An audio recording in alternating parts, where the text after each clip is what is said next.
Longlegs is out in theaters, new thriller from Oz Perkins, interestingly the son of Anthony Perkins, famous for the portrayal of Norman Bates in Hitchcock's Psycho. Oz's previous film, Gretel and Hansel, was not very well received in general, but I appreciated it quite a lot, as it turns out for very similar reasons that I enjoyed Longlegs now, but we'll get to that. The film stars Micah Monroe and Nicolas Cage, and I do want to start with Cage. Apparently, Perkins requested that he be kept off the marketing materials and preserved as a bit of a surprise in terms of his role and appearance in the film. And this led Neon, the distributor, to create one of the best marketing campaigns for a movie in my recent memory. The trailers especially are incredibly well cut. They sell you on the atmosphere without revealing basically anything about the specifics of the plot. There was also a phone line set up with a creepy pre-recorded message from Cage's character playing if you called it. There was a fake website.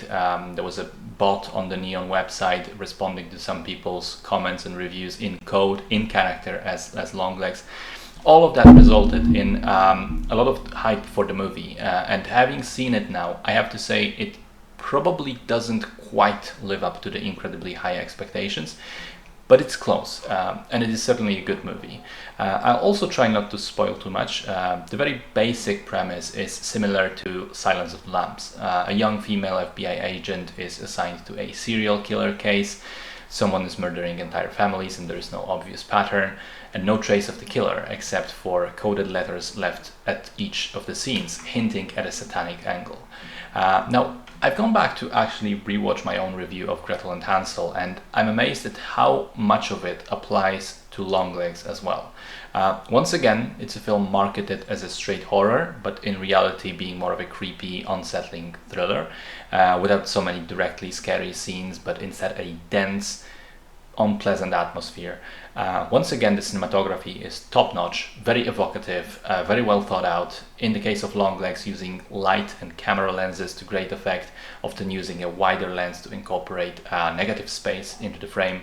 For instance, you'll have this long scene of Micah Monroe working at her desk deciphering the letters, and half the screen is a dark doorway in the background behind her, and you end up scanning that background expecting something to pop up there to scare you, and a lot of the times you're tense and nothing does happen, and then other times you relax a bit and something is visible there and it catches you off guard. Once again, going back to the Gretel and Hansel comparison, once again the story is a little bit flawed, but there are some leaps and holes in the logic. It isn't 100% tight. But once again, it doesn't bother me as much because the movie manages to envelop you in its atmosphere so much that you're almost in a tense, dreamlike state watching it. And because I was so engaged, I didn't necessarily think logically about every detail of the plot, whether it makes sense or not. I just looked at it as a whole experience. The performances are very good. Micah Monroe, terrific as the protagonist. For a long time I wondered why she seems like she's a little traumatized, a little detached, a little absent. But by the end of it, it makes much more sense. I think Cage is indeed very unsettling, although I will say he's more effective when the movie uses him in little doses, because there is a moment during his longest scene in the film where he goes a little too crazy, and that's where I thought, yeah, that right there, under all that makeup, that is Nick Cage. I see him beneath the character. But on the other hand, he also does have an amazing moment during that very same scene where he suddenly turns from weirdly pathetic and creepy and unsettling to straight up scary and dangerous. It's like his entire face and voice changes for a bit. Great stuff. I like the attention to detail in some of the scenes, especially when it comes to dialogue hinting at the big reveal towards the end, and visual cues and things like barely visible elements in the background of some of the shots, which I already alluded to.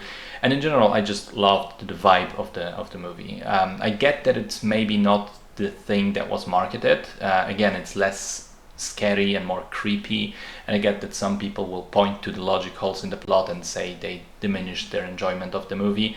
I will say they didn't diminish mine. I had a great time and I think it's a solid movie.